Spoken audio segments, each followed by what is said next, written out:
Good morning, good afternoon, good night. I'm Marcelo Borba from Unesp, Rio Claro, São Paulo, Brazil. So I would like to first of all say hi to everybody from the PME community. This is home for me. It has become my office too. My dining room and living room, they are exactly now my office. For technical reasons, I'm not going to record it here in this beautiful garden.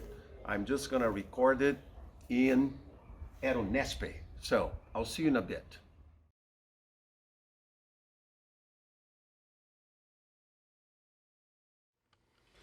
Hello everyone.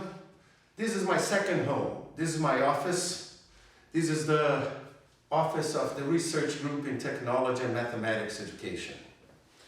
I came here because then we have a better camera and we have this TV which will be appropriate for making this presentation. So, now that you already know the garden of my home, and you know this real home here, I can take this, and as the technician has just left the room.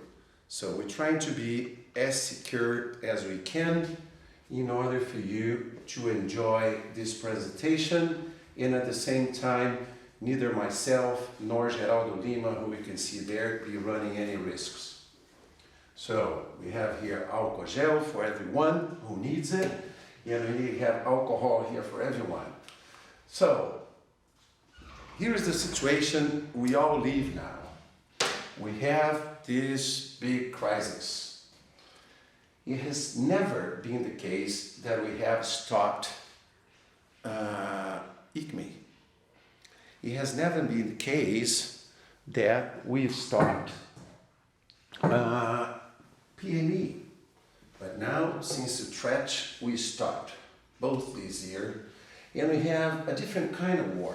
Is that a war against the virus? Well, I'm not quite sure of that, but we are sure that we have that our sense of time has changed. At least for a while, we are completely desperate at home, I would say most of us, and then we were seeing like quite a bit of a problem with people who were somehow not, we just could not live the same way we were. There was a sentence that would say, we are all in the same boat. I said, well, we are all in the same airplane. But let's tell one thing. We're in the same airplane, but some of us are in the first class, some of us are in the business class, and a lot of people are in economy, and even more people are on economy where people go standing up for like 15 hours of transcontinental trips. So we are not exactly in the same boat. We have many doubts, The first doubt is how to give a talk, even though I know you're going to watch this in about a week, but there was nobody here to see me. I don't have eye contact. I don't know if you like what I'm saying or not. It's very funny business. I have the company now of my PowerPoint, of my computer and the camera. Are we ever going to go back to schools, or is this crisis going to last forever? Some of you in different parts of the world who already are going back to university or to schools, are you sure that you're going to be in school the same way you were before this? Nobody knows about this. And in terms of mathematics education, we don't quite know the following thing. If we consider this definition of trends in mathematics education, are we going to have new trends? Are we going to have a response to the pandemic that's going to become a trend? Are we going to transform mathematics education? Well, I'll let these questions for you. They are way too hard for me, and I'm just going to do, I'll let this for all of you. So I have to be grateful to Educational Studies in Mathematics, who allowed me to make a presentation of this manuscript that I submit to the special issue of COVID COVID-19, it has not been under review. So consider yourself as a reviewer, and this is an open review, and we can talk about it in the next, in a little while, in half an hour or so. And I also have to apologize because I was going to PME every single year for a long period of time. And now I have not been going that many times. So I'm not really catching up with a lot of what the PME community has done. In a paper, that's this special issue coming out that's led by Johann Engelbrecht. You probably know him, you from the PME community, because he was the organizer of PME last year in South Africa, which I had everything ready to go, but I could not go. And both him, Salvador, and myself, we are finishing a special issue on technology in about March, April. Well, we had to postpone a little bit our survey paper in order to make a section on the COVID and the impact of that in the digital technology and in the new classroom. So this is pretty much what we're talking about, transformation of the mathematics classroom with the internet. And of course, it's now has really been transformed. So we include some of those questions of the paper that I submitted to Educational Studies, and I tried to answer them, and I'm going to show you some of the answers here of what I'm talking about in the Educational Studies paper, but the questions were already have been published in this paper. Digital technology, it's not only the solution, as many of us think, for this crisis. It also has been part of the crisis. Digital technology has made possible for us to move around everywhere, to go from Brazil to Thailand, from Thailand to China, from China to Sweden, from Sweden to Finland, and maybe this is part of the way that the virus just spread out. There is not much research on kids experience online education. So can we really, do we really know anything about it? Are we prepared for a next crisis? There are many specialists telling that COVID-19 is maybe the first one, and we might have COVID-20 or 21 or something like that. What does that mean for mathematics education? This is one thing that I really would like you to think about. It's not exactly that easy. It's not exactly that we can really appreciate and really make sure that we're going to be able to understand this new world that we live in. In this paper, among many other things, we need the media as human beings. So you can go check out the paper, and the questions are already there. And these questions are the one I'm going to try to do it here. So here's the first summary of the 3 steps I'm going to be doing, and more than that, I'm going to do that once more. But besides apologizing to the PME community, I should be really thankful and honored for the invitation that the organizers of PME 44 and that the IG PME have made for me to give this talk. So I hope to be answering other questions in a year from now in Thailand after being to Shanghai. So hope to see you there next year. So digital technology and math education, it's not new anymore. We have more than 40 years. We have divided that, some of us, in 4 phases. Maybe the logo phase was an important one. And I'm not telling that the logo research has been finished and it's reinvented all the time with Scratch, for instance, and things like this. But we have that second phase in which software tried to match the curriculum of the textbook. And somehow we could do that, and we could be experiencing the laboratory in schools And of course, these dates are funny dates. They not be this date in your country, and there was not exactly the same in every country. I'm sure that countries like Canada had more computers in the classroom before countries like Brazil. I do not know the reality in Thailand, so I'll just stay with here. But about South Africa, I would say it would be similar like the reality of Brazil.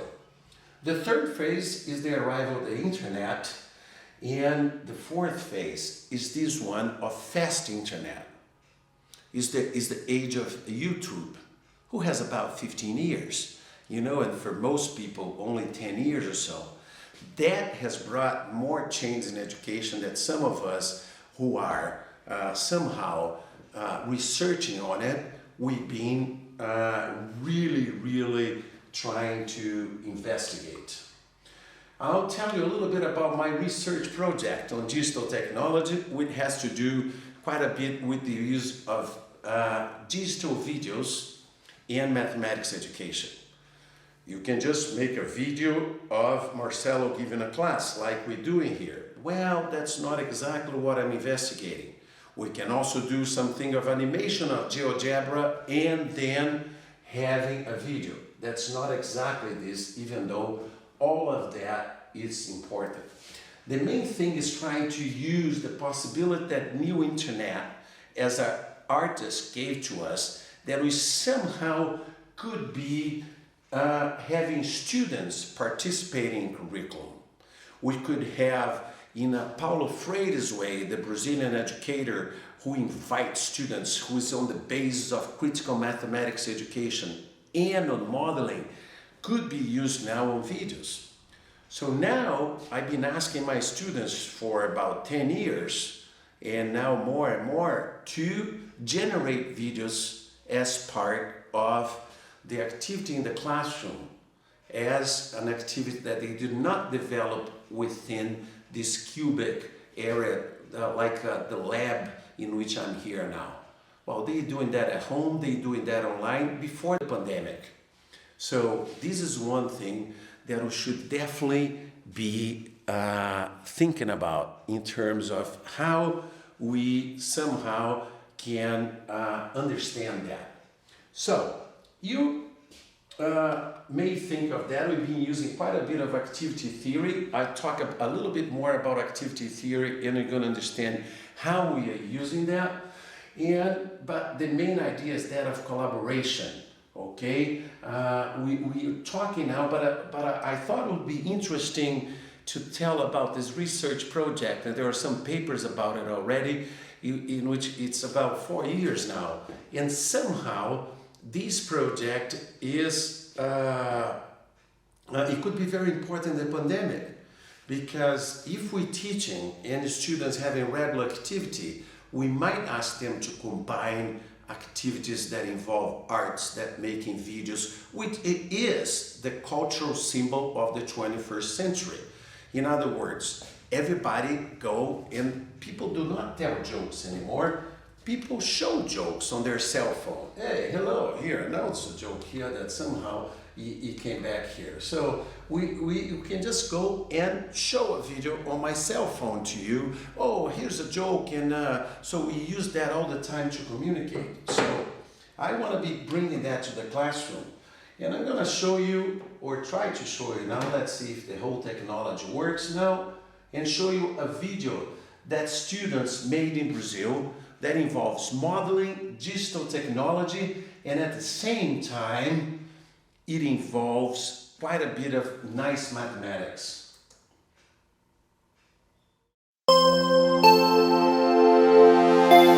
Cinco milhões 330.000 metros cúbicos. Em 57 hectares. Não são apenas números sem contexto. Você sabe quanto vale isso? Isso valeu muitas vidas. Muita destruição. E muitas histórias. Foi uma tragédia! Somos mineiros das Minas Gerais e não podemos nos calar diante de tanta tragédia. Diante do histórico de rupturas de barragem de mineradoras, levamos o tema para as aulas de matemática. Conversamos, pesquisamos e chegamos à conclusão que gostaríamos de saber como seria possível recuperar um meio ambiente devastado por aquele terrível mar de lamas.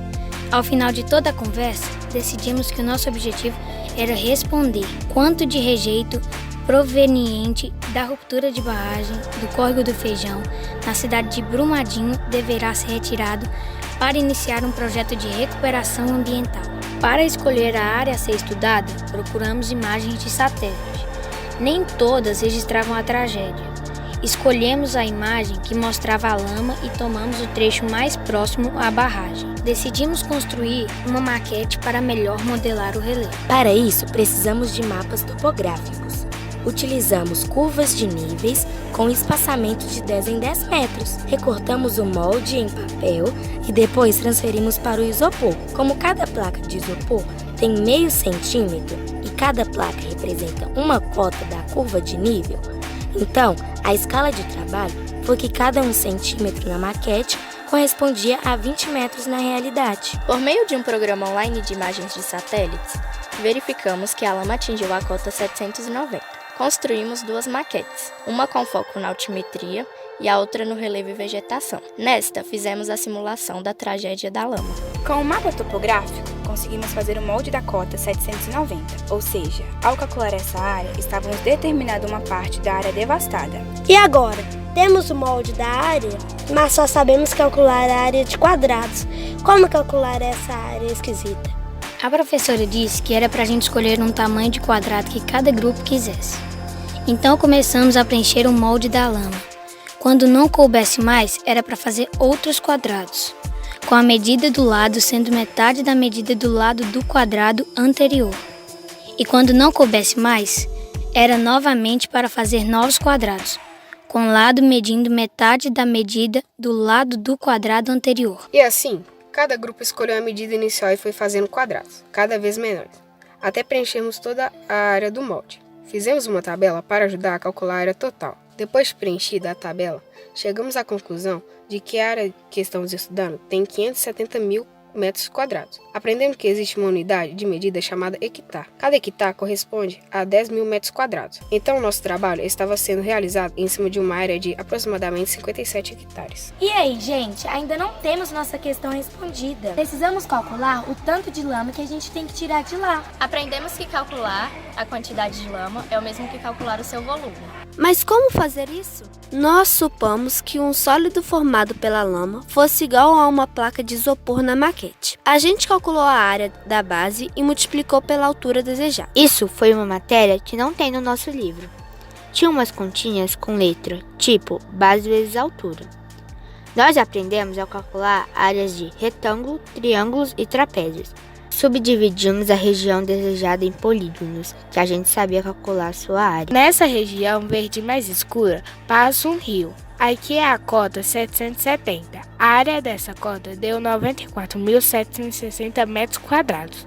Calculamos o volume considerando uma altura de 11 metros, sendo 1 metro de profundidade do rio e 10 metros até a próxima cota. Nesse próximo tom de verde é a cota 780.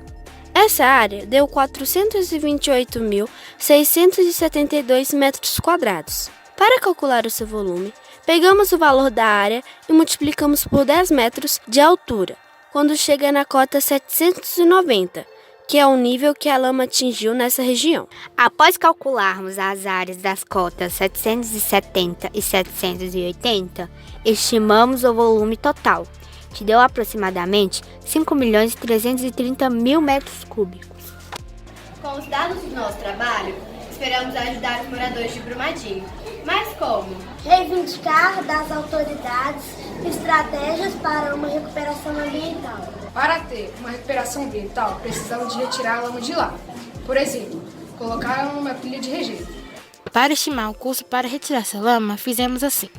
Supomos que conseguimos um local para armazenar a pilha de rejeito, situado aproximadamente a 10 km de distância. Orçamos uma empresa de transporte e ela cobra R$ 3,00 por tonelada por quilômetro percorrido pelo caminhão. Os caminhões utilizados transportam 30 toneladas. Esse valor chegou a quase R$1 bilhão. Será que as autoridades vão fazer isso?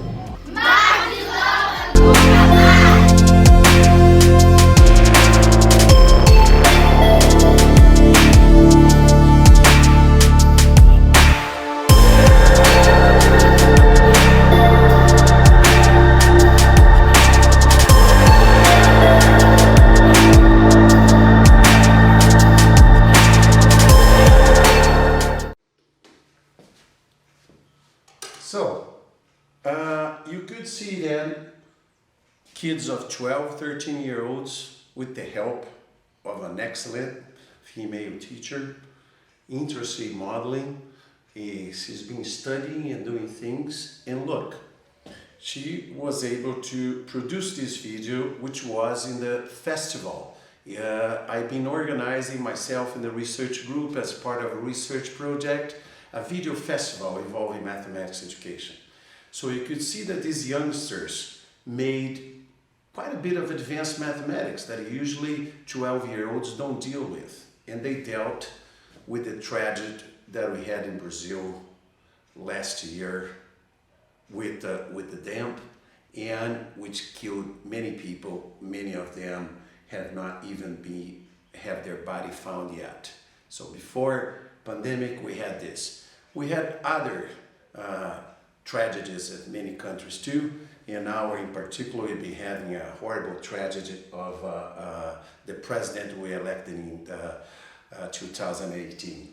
But in any case, we should be going back to this idea of technology and seeing that they use the internet, they use videos, they use many things, you know, for being pretty much generating this video. So we've been developing research in trying to analyze what kind of mathematics is being coming. What did the different students learn and things like that. But of course, evaluating, grading these videos, very different. And now, are we going to have to, as I mentioned before, are we going to access, you know, parents as well? Those are things we don't quite know yet, right? If now, suppose now we're just having the festival number 4, the 4th festival, just taking place now. Well, I'm sure parents were even more involved than in other ones. So, and this year, everything is going to be virtual. The other 3 festivals, we have a face-to-face closing ceremony of a day and a half or things like this. Now we're not going to have. But if we're going to use that for the education of the 21st century, for the new normal, are we going to access parents? Is that going to increase the social difference we have if kids have parents who are PhD and others who are bricklayers?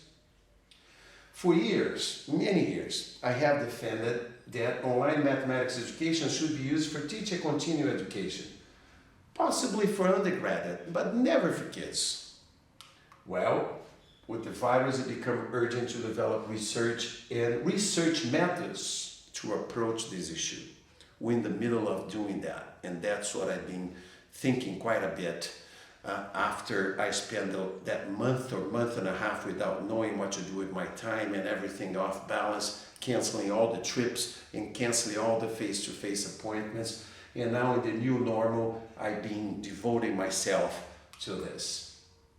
In any case, I've been, and some of you know that, developing quite a bit this epistemological view of how to see technology in mathematics education. I've been talking quite a bit in terms of us discussing that. We should be thinking that media, you know, it's an important thing. Media is not exactly only outside of us. And now with the virus, maybe this will help us some to think about things that are known, living things. There was quite a polemic within biologists whether a virus is a living being or not. In any case, we all agree it's not a human being. So the main thing is for us to be thinking here for the first part that artifacts have always been present in mathematics. From the Greeks, the compass, paper and pencil for demonstrations, software, videos, combination of different technologies, has all been doing that all the time. That's throughout the history of mathematics. This is already a classic. It's a book with my colleague Monica Villarreal, and we published in the spring in 2005. Humans with Media and the Reorganization of Mathematical Thinking, showing many examples in different technology and things. We've been publishing since then, Monica by herself, Marcelo by himself, together. We've been publishing other stuff in journals and in a book too. In any case, this perspective on digital technology, it's also shared by others. So Fabiano Ferrara and Montani have claimed that computers have agents. Jacinto from Portugal and Carreira have been showing how the media is part of the teaching together, their process, and inspired by the work of Levy and the phenomenology and all others, we've been working on this notion. We are in the world with others. And if we are in the world with others, we are then with things as well. We are with humans, but we are with things. So this led to the notion that knowing social, but it's not only social, myself and another human, it's social within everything. This talk is already different because there is nobody here watching, except for a technician, Geraldo Lima, who was here for a minute. So he was inside the room, I was outside, and we changed, so we did not have a lot of air circulating at the same time for the two of us in a room. And so we could have a good quality of filming and things like this. But let me tell you one thing, how are we think of technology this way now? We've been thinking technology as a collective. We produce different mathematics. The mathematics that is being produced in the classroom is very different in the 21st century than it was the classroom based on paper and pencil and on the blackboard 30, 40 years ago. It doesn't mean that many things have changed, but it has changed quite a bit, and now with videos it's also changing quite a bit. So I've been emphasizing the notion of the agents of media, of different media, and so have as well Kaplan and Nardi, who also been talking about, and they have a very nice idea that they talk that maybe, this is my expression, but the idea is theirs, okay? Is the idea that maybe we have like a fuzzy agents. It's not agents or non-agents. It's 0.7 agents, 0.8 agents, like in fuzzy mathematics. We may have quite a bit of an idea for using this idea. Tikhomirov, who was a student of Vygotsky, has taught me quite a bit the notion that we can and we should, for many, many times, we should be doing like thinking that our thinking is transformed by the different kind of media we use. So I've been telling all the time that media permeate us, and we put humanity within different media. GeoGebra has design of an international team to put humanity into it. And in the moment that GeoGebra comes, the new version, you also start transforming us as mathematics teachers. So this is the main idea. Here's a little thing of GeoGebra. So humans with media, with non-human. Now with virus, what does that has to do with us? That maybe we have to think that not only a computer so impregnated of programming and of human, but we may think that maybe the agents of Corona has made understand the power and the agents of non-human in collectives. We always like to see us as we are able to create everything and whatever. So we know that's not true because of others, other humans, but that's not true due to ecological reasons and due to things like Corona. Emotions, lifestyles, mathematics education have changed not because our intentions, but due to a virus that only exists because humans with microscopes generate science that make us believe in their existence. And more than that, we need a collective of humans with microscopes to see the virus, and more, the virus has only transformed the whole world in the moment that it found humans and somehow start replicating, and then we don't know exactly how this virus go from one place to another. Corona may accelerate our community thinking of social as more than two people mediated by artifacts. Maybe more than two people, we might have quite a bit of thinking, well, yes, the library made a difference. The fast internet made a difference.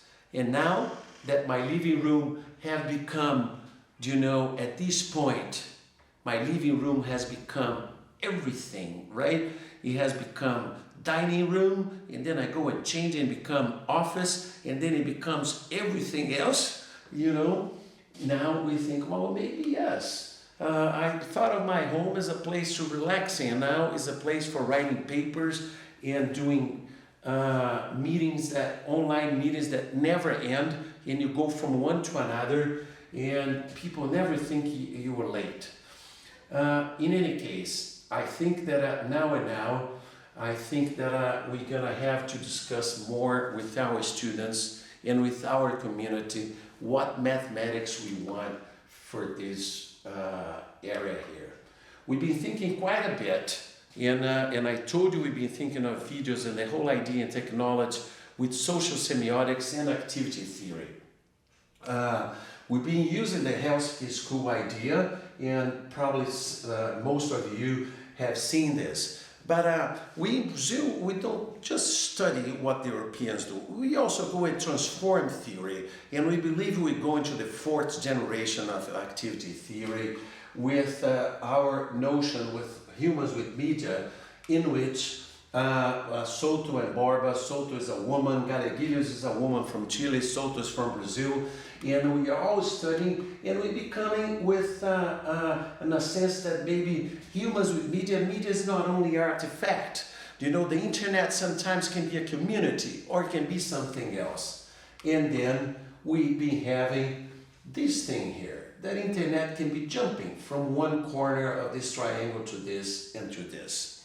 So this is what we've been working theoretically, showing how humans with media came from the notion, from the first generation of activity theory with the word of Tikhominov and other influence, phenomenology, and Jean Levy and others, and at the same time now is trying to help us to transform this and maybe going to this notion in which things can be more than one thing, and the division between subject and things are not that well established. We think the virus and other known human non-living things as part of the system, as motive, as object, and as subject. So keep up with us, and maybe if you have a question, I'll try to answer that better. In any case, we're running out of time here, but we should be telling that humans with media, we are pretty much revisiting this. And activity theory has this idea of motive. So it brings emotion and affection to the core of knowing. And now, how is our motives for education, for living in this world without hugging, without kissing the cheek, very famous in Brazil, and handshaking? The whole discussion about humans with media making a new dimension.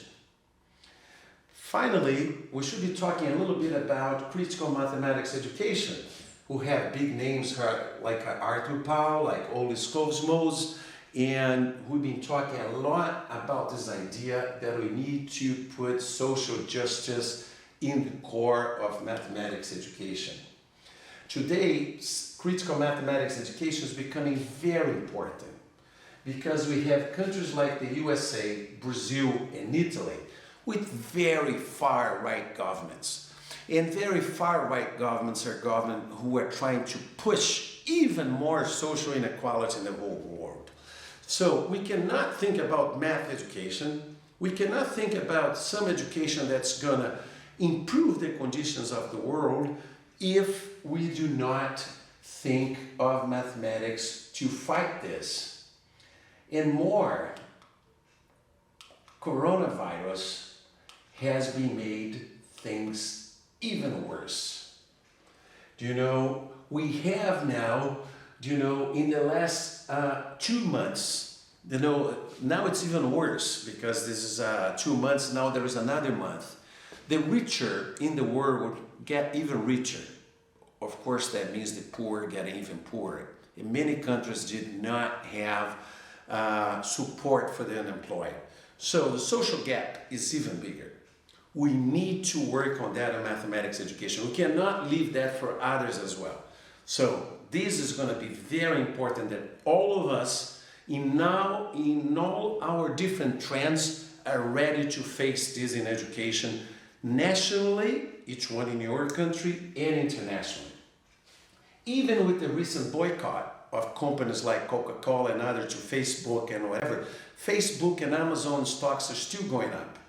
So the very big rich, the 6 big companies and the other, 200, 300 big companies who pretty much control the world, they are concentrating too much money. We have to struggle for that. We have to see what's happening, and I'm documenting that with the help of teachers, that if you are in a poor neighborhood in Brazil, the kids do not have access to internet. So how can you talk about digital technology? How can you talk about epistemology and knowing and whatever? But we can talk a lot about the role of the internet because the internet is not there. So you can either try to finish and send papers. There are some students who walk for very long distance to go and do what? They pretty much go and get paper because the internet don't work. There are other students who have one cell phone for the whole family. And there are 3 kids in a room, in a house about this big, and they have to study. 3 in a cell phone. So the social inequality is increasing quite a bit in these 3 months. Schools, with all the problems that they have all over the world, and in Brazil in particular, with the difference they have when they school the poor and school the rich neighborhoods, we're still very democratic. We're not knowing that having the homes as the school is very unequal. I'm sure that's true in many other countries other than Brazil. So it's hard to communicate. These teachers are helping. Let's see if we do more research on that.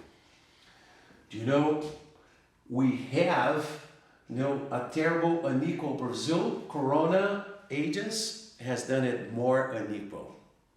So as of today, we have more than 75,000 deaths. Those are the official ones. I'm not talking about the non-counted ones. But look at this. Everything could be a problem. The house has agents. The university, if they decide to go online, what about the foreign students? What about the ones who can't be online? So we've been working on that. Critical mathematics education have been working, showing how the poor exists, and now we're going to have to show that more in videos and whatever. We're going to have to deal with the dam that it killed many people in Brazil and others in the classroom. And mathematically, we might have to be talking a lot about exponential functions. And again, I'll use a video, and I'm going to show you just 40 seconds of this video, and I invite you to watch the whole thing by on. This one is by a Brazilian physicist who lives in Europe, but it's in English.